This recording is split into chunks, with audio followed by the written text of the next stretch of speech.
자, 오늘은 그 오병이어에 관한 아주 잘 알려진 이야기를 중심으로 다시 한번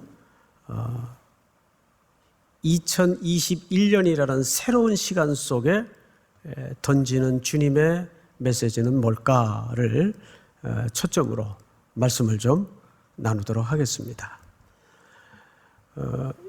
이 스토리는 워낙 잘 알려져 있고 또 우리들에게도 익숙한 본문이기 때문에 다양한 해석을 우리가 들어왔습니다.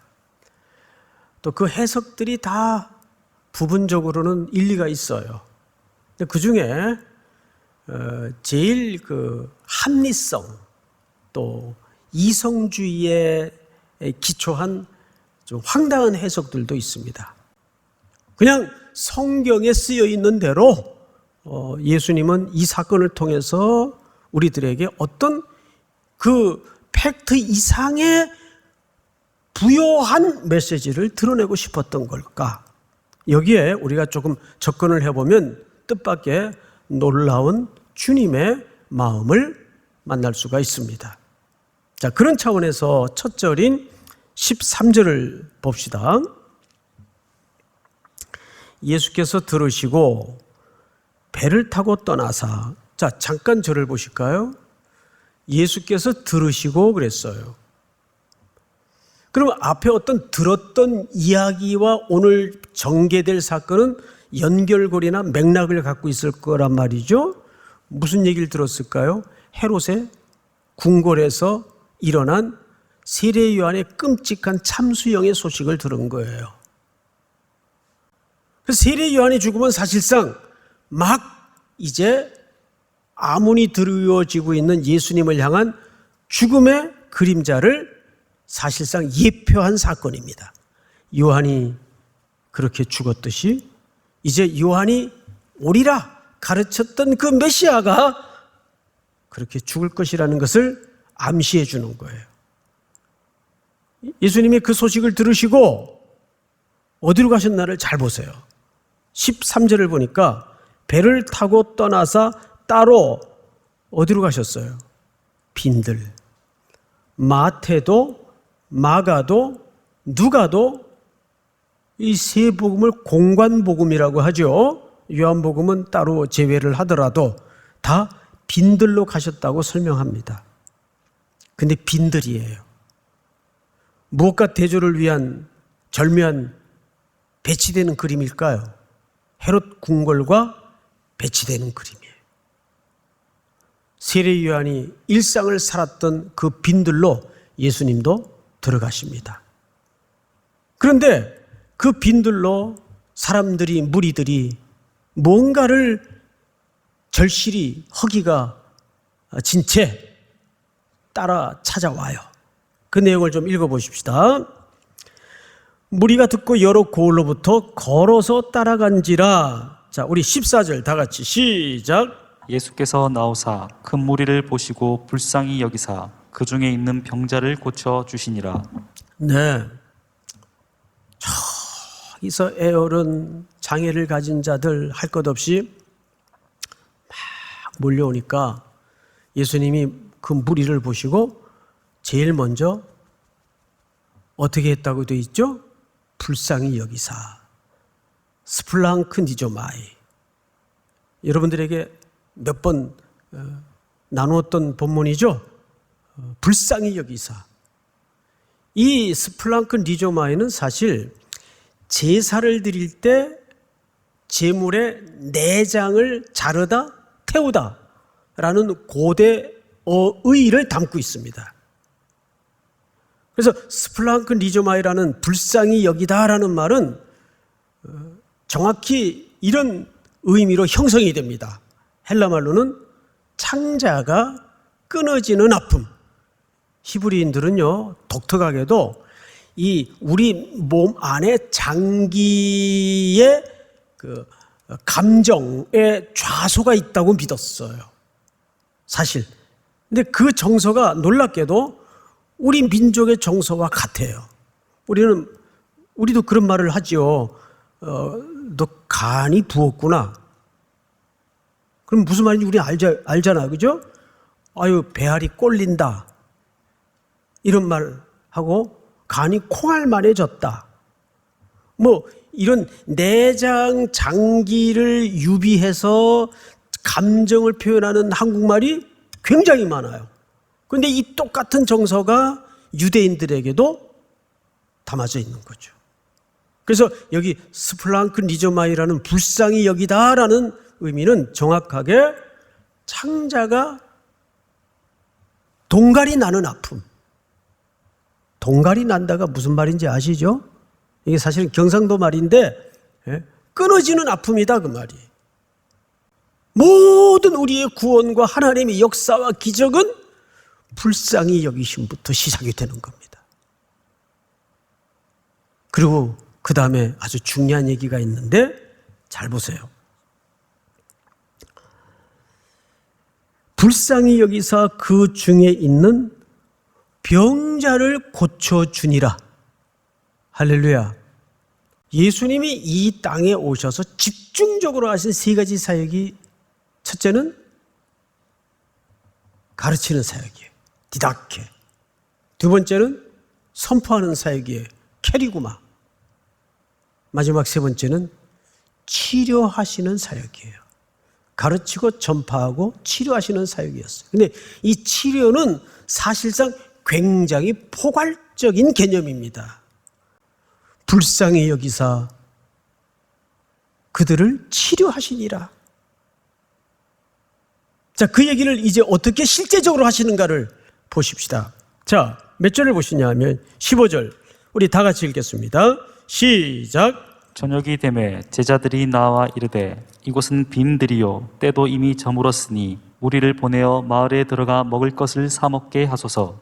자, 여러분, 장소는 빈들, 시간은 저물었어요. 세상 이보다 더 절박하고 쓸쓸한 풍경을 그려낼 문장이 있던가요? 저는 이 본문을 대할 때마다 저희 어머님이 하루 종일 품팔이 하시고 들어오셔서 네 남매 머리맡에서 그 고향 생각하시면서 처녀적에 외웠던 노래를 흥얼흥얼 부르시던 풍경이 기억이 돼요. 그 어르신들 옛 노래 중에 이런 노래가 있어요. 한마디만. 지금 마지막 시간이니까. 해는 져서 어두운 이런 노래가 있어요. 찾아오는 사람 없어. 여기가 빈들이에요. 해는 저물었어요. 곧 어둠이 깔려요. 그런데 어느 제자가 와서 이들 마을로 가서 빨리 각자 사 먹게 하지요. 사실 이게 더 현실적인 거거든요. 제자들의 이 제안이. 그런데 제자들이 먼저 백성들의 허기를 걱정하는 듯 기록되어 있지만 요한복음은 달라요. 사복음서를 조합해 보면 이 걱정은, 이 염려는, 이 필요는 사실 누가 먼저 캐치를 하셨는가 하면 예수님이 먼저 주도권을 가지고 캐치를 하셨어요. 요한복음 6장을 좀 띄워주세요. 예수께서 산에 오르서 제자들과 함께 거기에 앉으시니 마침 유대인의 명절인 유월절이 가까운지라. 이 유월절을 전후로 해서 어린 양은 죽어요. 다음 절. 예수께서 눈을 들어 큰 무리가 자기에게로 오는 것을 보시고 빌립에게 말씀하십니다. 우리가 어디서 떡을 사서 이 사람을 먹이겠느냐 하시니. 잘 보세요. 이 본문 중요합니다. 마태복음은 제자들이 걱정한 것처럼 되어 있지만 사실 누가 먼저 질문을 한 거죠? 예수님이 먼저 질문하신 거예요. 그런데 예수님 질문을 잘 보세요. 빌립에게 이르시되 우리면 예수님을 포함한 예수님을 중심으로 누구를 포함한 표현일까요? 제자 공동체입니다. 이 제자 공동체는 오늘날 교회를 얘기하는 거예요. 예수님의 12제자. 그런데 우리가 어디서 떡을 사서 이 사람을 먹이겠느냐? 자, 어디서라는 표현은 물어봅시다. 이건 방법을 물은 겁니까? 장소를 물은 겁니까? 그렇죠. 장소죠. 이상하죠? 이쯤 해서는 방법을 물어야 마땅했을 법도 한데 예수님은 방법을 묻지 않았어요. 장소를 물었어요. 정확하게. 원문에도 보면 이게 장소예요. 왜 장소를 물었을까요? 이건 깊은 예수님의 영적인 의도가 담겨져 있습니다. 다음 절을 보십시다. 기록된 바 하늘에서 그들에게 떡을 주어 먹게 하였다함과 같이 어느 사건을 기억하는 기록일까요? 출애굽 때의 사건입니다. 이스라엘 백성들이 빈들을 지날 때, 광야를 지날 때 사실 그들이 아무것도 없는 벌판에서 어떻게 먹고 살았어요? 하늘에서 내려온 양식을 먹고 살았어요. 그래서 예수님이 그걸 물은 거예요. 어디서 이 사람들을 먹이겠느냐? 그 떡은 하늘에서 내려와야 된다 그 말이에요. 그걸 예수님이 염두에 둔 발언이에요. 그리고 보세요.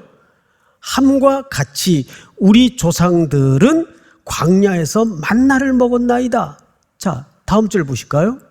예수께서 이르시되 내가 진실로 진실로 너희에게 이르노니 모세가 너희에게 하늘로부터 떡을 준 것이 아니라 내 아버지께서 너희에게 하늘로부터 무슨 떡을 주시나니? 그냥 떡이에요? 참떡이에요. 왜 참떡일까요? 모세가 기도하여 하나님이 광야에서 주신 떡은 다음날 또 주우러 나가야 돼요. 그렇죠? 다음날 매일매일 허기가 지면 또 주우러 나가야 돼요. 그런데 그 광야에 내렸던 만나는 곧 오실 참떡이신 예수 그리스도 자신을 예표했던 사건이었다고요. 참떡을 주시나니. 다음 절 다 같이 시작. 하나님의 떡은 하늘에서 내려 세상에 생명을 주는 것이니라. 그들이 이르되 주여 이 떡을 항상 우리에게 주소서. 이 말귀 못 알아들어요 지금. 35절 시작. 예수께서 이르시되 나는 생명의 떡이니 내게 오는 자는 결코 줄이지 아니할 터이요 나를 믿는 자는 영원히 목마르지 아니하리라. 네. 실컷 그 의미를 예수님이 주석해 주시고 해석해 주시고 설명해 주시니까 요한복음 나중에 집에 가서 읽어보시면 그 끝에 뭐라고 돼 있는지 아세요? 어렵도다 이렇게 돼 있어요. 제자들이 어렵도다. 자, 다시 오늘 본문으로 돌아가십시다. 성경을 보세요. 16절 예수께서 이르시되 갈 것 없다 너희가 먹을 것을 주라. 자, 앞을 보실까요? 아주 중요한 본문입니다. 따라서 해볼까요? 갈 것 없다 너희가 먹을 것을 주라.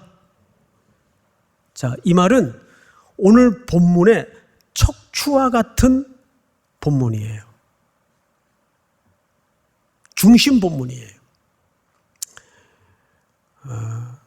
예수님이 백성들의 허기짐을 누구에게 해결하도록 위탁하고 있습니까? 위임하고 있습니까? 부탁하고 있습니까? 제자 공동체예요. 그러면 이 허기진 세상에 핏빛으로 얼룩진 이 공고한 상황을 놓고 예수님은 지금 누구에게 그 허기를 채울 수 있도록 부탁하고 있습니까? 교회입니다. 교회는 그래서 고지대로 가야 되는 것이 아니라 낮은 곳, 저지대로 가야 돼요. 근데 그 부탁을 지금 갈 것 없다.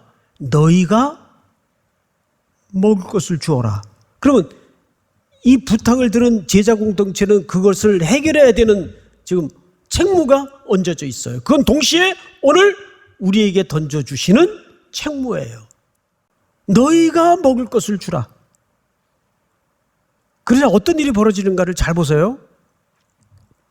성경을 보시면 17절 제자들이 이르되 여기 우리에게 있는 것은 떡 5개와 물고기 2마리 뿐이니이다.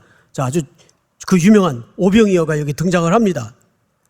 이 부분은 요한복음 강의를 할 때 제가 이렇게 설명을 드렸어요. 자, 보잘것없는 것을 하나님 앞에 드릴지라도 하나님은 그것을 근거로 기적을 베푸시기도 하고 역사하신다. 이런 차원을 메시지화하기 위해서 이 내용이 설정되어 있지 않다고요. 그러면서 제가 설명드렸던 방식 중에 예 중에 하나가 뭐냐 하면 어떤 형제가 목사님 제가 이번에 정말 대박나는 프로젝트 하나를 지금 하나 땄습니다. 1억만 있으면 이건 10배 정도가 아니라 수백 배 따따블로 이건 대박입니다. 1억만 좀 빌려주세요. 저한테. 그래서 내가 1억이 어딨냐. 그럼 내가 1억이 어딨냐 그러면 그럼 5천만 원은 있다는 얘기인지 한 8천은 있다는 얘기인지 모르잖아요. 근데 제가 이렇게 얘기를 했어요. 뭐 1억? 야, 내 지금 있는 전 재산이래야 500원짜리 토큰 하나밖에 없다. 그러면 어느 쪽 설명이 이 상황이 절대 불가능한 상황이라는 것을 설명할 수 있겠습니까? 후자 쪽의 설명이죠. 여기 오병이어라는 말은 그걸 빌미로 근거로 물론 그 아이의 헌신은 하나님이 받으셨겠죠. 그러나 그것을 빌미로 정말 절대 불가능한 상황을 예수님이 어떻게 하셨다는 얘기입니까? 그 담벼락 같은 상황에 예수님이 방법을 내시고 길을 내시고 문을 여셨다는 얘기예요. 오늘 이것은 하나의 그런 문해적 장치입니다. 이 들판에 지금 허기져 여기저기 널려져 있는 2만가량의 백성들이 먹기에는 이게 얼마나 절대로 불가능한 분량인가를 역설적으로 설명하는 하나의 설명 방식이다 그 말이에요. 그런데 이상한 아이러니가 벌어집니다. 자, 18절을 우리 다 같이 한번 읽겠습니다. 시작. 그것을 내게 가져오라 하시고 다시 한번 시작. 이르시되 그것을 내게 가져오라 하시고.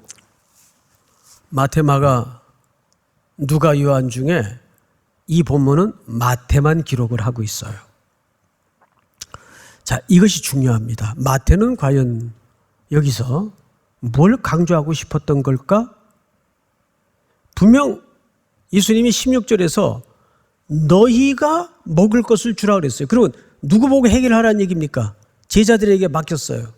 근데 지금은 또 여기 보리떡 5개하고 물고기 2마리 있습니다. 그러니까 누구에게로 가져오라고요? 4개로 가져오라 그랬어요. 이거는 아주 중요한 영적인 질서를 의도하고 있는 거예요. 우리가 이럴 때 있죠. 정말 도와주고 싶어요. 돈은 없어요. 난 방법도 잘 모르겠어.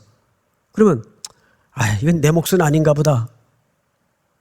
손 털면 말 그대로 그걸로 손 터는 거예요.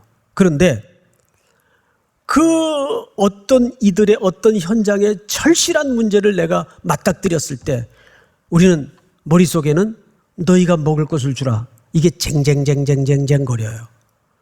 근데 나는 방법도 모르겠고 가진 것도 없어요. 그럼 거기서 손 털어야 될까요? 어떻게 해야 될까요? 주님, 누구에게 가져 나와야 돼요? 누구에게 가져 나와야 돼? 그 불가능한 상황을 예수님에게 드리고 예수님에게 가져 나올 때 그 문제는 누구의 문제가 됩니까? 예수님의 문제가 되는 거예요. 믿습니까? 그때 그 문제는 주님의 문제가 되는 거예요. 우리는 내가 방법이 없으니까 왜 자기가 하려고 그래? 왜 자기가 할 수 있다고 생각을 해요? 여러분, 내가 가지고 있어도 마음이 없으면 나는 못하는 거예요. 근데 안 가지고 있더라도 내가 드릴 마음만 있다면 기도라도 드릴 수 있는 거예요. 믿습니까? 그 얘기를 하는 거예요. 불가능한 걸 하나님 앞에 내놨더니 예수님이 받으셔서 제자들에게 나누어 주시고, 제자들은 백성들에게 나누어 주시고, 백성들은 먹고도 몇 광주리가 남았더라? 12바구니가 남았더라. 12바구니가. 할렐루야. 이게 하나님의 영적인 질서예요. 우리 가끔 또 이런 경우도 있어요. 뭐 드문 예이긴 하지만 어느 분이 제가 이번에 좀 주식이 상종가를 쳐서 좀 수익이 많이 올랐습니다. 게다가 엎친 데 덮친 격으로 비트코인까지 올라가가지고 제가 이 은혜를 주체할 수가 없어서 목사님 신학생들도 많이 도와야 되고 선교도 다니시는데 이거는 목사님이 가지고 계시다가 그런 목회 활동에 좀 쓰십시오. 얼마나 좋겠어요, 제가. 그러면 피차 망하는 거예요. 예? 그러면 피차가 망하는 거예요. 한 번도 그런 걸 받아본 적도 없지만 반드시 이렇게 얘기합니다. 형제님, 마음은 바뀌었지만 교회에다가 그대로 목적을 써서 헌금을 하시면 교회가 정확히 그 목적에 부합하게 집행을 하겠습니다. 교회 헌금하십시오. 여러분, 그걸 넙죽 받아놓으면 인간의 의가 기어 올라와요. 인간의 교만이 기어 올라와요. 인간의 부패가 그런 것들을 건드려요. 그러면 망하는 거예요. 누구에게 드린다? 하나님에게 드린다. 그걸 왜 목사를 갖다 줘요? 그건 아니에요. 예수님에게 드리고, 그리고 자기가 출석하는 교회, 말씀을 먹는 교회, 신앙생활 하는 교회에 드릴 헌금은 드리고, 그런데 드릴 헌금을 가지고 다른 교회에 선하게 쓰는 사람들이 가끔 있어요. 구제한다고. 정말 그렇게 써요. 근데 그것도 이렇게 온당한 모습은 아니에요. 그럴 필요가 자기 삶의 주변에 발생할 때는 교회에다가 드려서 교회가 그 절실한 곳에 부녀가 되도록 그렇게 해야 됩니다. 항상 예수님에게 드려서 일이 되도록 해야 돼요. 그러니까 우리는 뭘로 살아야 되냐면 주님이 주시는 힘으로 일하고 주님이 주시는 힘으로 살아가도록, 그게 바른 원리고 바른 질서입니다. 믿습니까? 근데 그걸 만약에 내가 직접 집행을 하고 하면 시험에 들거나 자기 의가 만들어지고 자기 율법이 될 수가 있어요. 굉장히 위험해요. 영적으로 건강하지 못해요. 믿습니까? 자, 마지막으로 몇 절을 보시냐 하면 20절, 우리 다 같이 한번 읽겠습니다. 20절 시작. 다 배불리 먹고 남은 조각을 12바구니에 차게 거두었으며 먹은 사람은 여자와 어린이 외에 5,000명이나 되었더라. 할렐루야. 형제자매 여러분, 따라서 하십시다. 너희가 먹을 것을 주라. 이 주님의 애끓는 교회를 향한, 성도를 향한 명령과 말씀이 우리 평생 이 순례길을 걸어가는 동안 늘 우리의 귓전에서 식어지지 않고 순종으로 삶 속에 나타날 수 있는 큰 은혜가 있기를 주님의 이름으로 축원하고 축복합니다.